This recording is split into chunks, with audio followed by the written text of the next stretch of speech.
हम आप सबका अभिनंदन करते हैं। पूर्व में राजदेव प्रियंकर नाम से और बाद में राजदेव मंडल नाम से मेरी रचना प्रकाशित है। आज हम अपनी रचना जिंदगी और नौ उपन्यास लेकर उपस्थित हैं। प्रस्तुत है पूर्व प्रकाशित उपन्यास जिंदगी और नौ का चौथा भाग। दरवाजे का प्रकाश बुझ गया था। आंगन से टिमटिमाती हुई रोशनी बाहर झांक रही थी। सत्येंद्र दरवाजे पर जाकर रुका, थोड़ी देर तक टोह लेता रहा, फिर आंगन की ओर कदम बढ़ा दिया। मिश्री जी पीढ़िया पर बैठा हुआ था। थाली का आधा भोजन वह खा चुका था।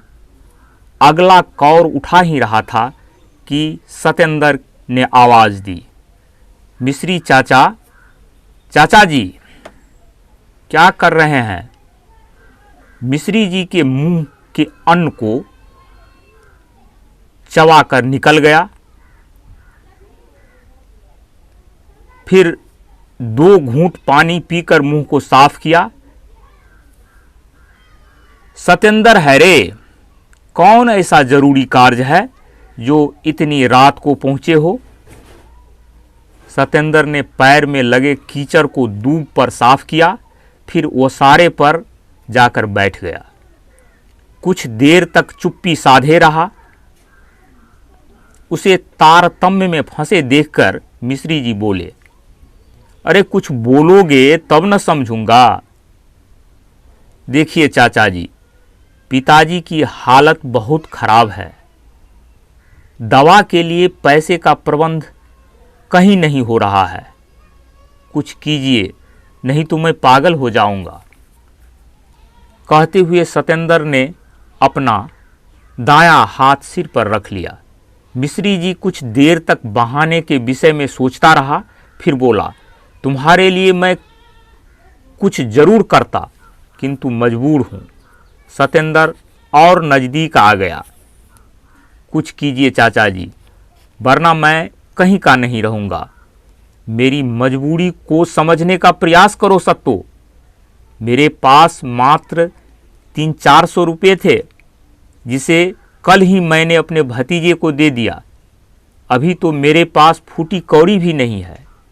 सत्येंद्र की आंखों से आंसू निकलना ही चाहता था, किंतु वह सब्र बांधे हुआ था।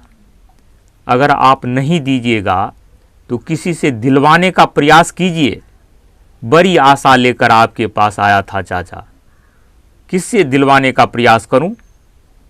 मैं 1 रुपया कम सूद लेता हूं, इसीलिए सभी ऋण देने वालों से मेरी भीतरी दुश्मनी चल रही है। ऐसी स्थिति में मैं कर ही क्या सकता हूं? सेठ धर्मदास के पास जाओ, उसके पास तो हमेशा पैसा रहता ही है। कहते हुए मिश्री जी थाली में हाथ धोने लगा। उसकी पत्नी थाली उठाकर चली गई। मिश्री जी भी लोटा लेकर दरवाजे की ओर चल पड़ा। सत्येंद्र उसके पीछे पीछे चला। तो मुझे निराशा हाथ लेकर ही जाना पड़ेगा चाचा जी, मैं कर ही क्या सकता हूं? कहते हुए मिश्री जी फिर आंगन की तरफ लौट गया, जैसे वह सत्येंद्र से पीछा छुड़ाने के लिए बेताब हो। कुछ देर तक सत्येंद्र दीन भाव से वहीं खड़ा रहा, फिर धीरे धीरे घर की ओर जाने लगा। अभी वह कुछ पग ही बढ़ा था कि उत्तरी टोले के साहू जी पर नजर पड़ी। शायद वह चौक से वापस जा रहा था। सत्येंद्र अपने कदम को तेज करता हुआ उसके पास जा पहुंचा। पदचाप की आवाज़ सुनकर वह पीछे की ओर मुड़ा। सत्येंद्र उसके नज़दीक जाकर बोला, इतनी रात को कहाँ से आ रहे हैं साहू जी? बाजार गया था, तुम तो जानते ही हो। आजकल में चावल का भाव बढ़ा है, वहीं बेचकर वापस आ रहा हूं। परंतु तुम इतने उदास क्यों हो? चौराहे पर जाकर साहू रुक गया। दोनों आमने सामने खड़े थे। सत्येंद्र बोला, पिताजी सख्त बीमार है, अभी तुरंत बाजार से कुछ दवाइयाँ मंगानी है, परंतु पैसे का अभाव है। कृपा करके कुछ रुपये दीजिए, मैं कुछ दिनों के बाद वापस कर दूंगा।